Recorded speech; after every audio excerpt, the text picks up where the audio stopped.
Či sa nám to páči alebo nepáči, Luna nás neustále ovplyvňuje, dobrom alebo v zlom.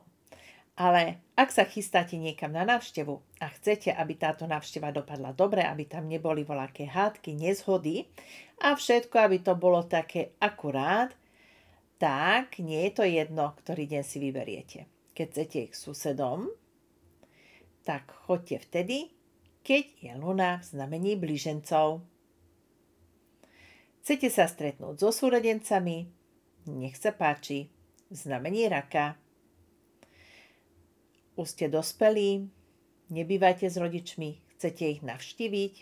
Ideálne je vtedy, keď sa Luna nachádza v znamení býka. Tety, ujov, bratrancov, sesternice, nech sa páči. Ak sa Luna nachádza v znamení panny a chcete sa stretnúť s niekým iným, koho sme nevymenovali, tak nech sa páči. Dni vodnára sú na to ako stvorené. Majte krásny deň. Ahojte.